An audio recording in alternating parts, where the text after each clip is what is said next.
கிருஷ்ண ஜெயந்தியை முன்னிட்டு கிழக்கு கடற்கரை சாலையில் உள்ள இஸ்கான் கிருஷ்ணர் கோவிலில் சிறப்பு வழிபாடு நடைபெற்றது. வண்ண உடைகளால் அலங்காரம் செய்யப்பட்ட கிருஷ்ண ராதை சாமிகளை பக்தர்கள் வழிபட்டு சென்றனர்.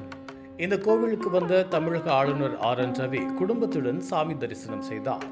சென்னை கிழக்கு கடற்கரை சாலை நீலாங்கரை அடுத்த அக்கரையில் அமைந்துள்ள இஸ்கான் கிருஷ்ணர் கோவிலில் இன்று கிருஷ்ண ஜெயந்தியை முன்னிட்டு சிறப்பு அலங்காரத்துடன் வழிபாடு நடைபெற்றது.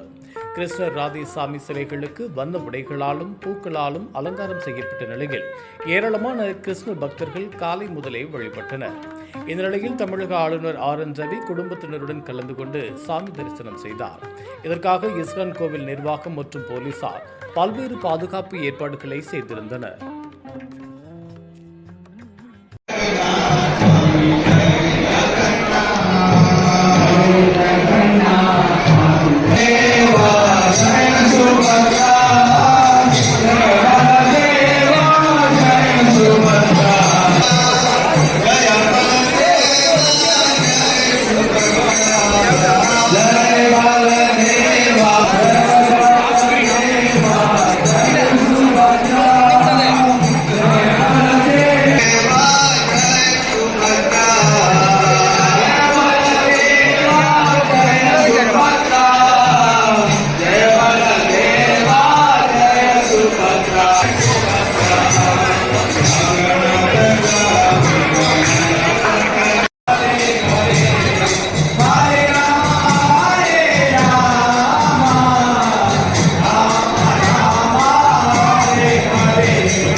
இதுபோன்ற உள்ளூர் செய்திகள், மாநில செய்திகள் மற்றும் பயனுள்ள தகவல்களை உடனுக்குடன் தெரிந்து கொள்ள GST ஆன்லைன் மீடியாவை இலவசமாக சப்ஸ்கிரைப் செய்து கொள்ளுங்கள்.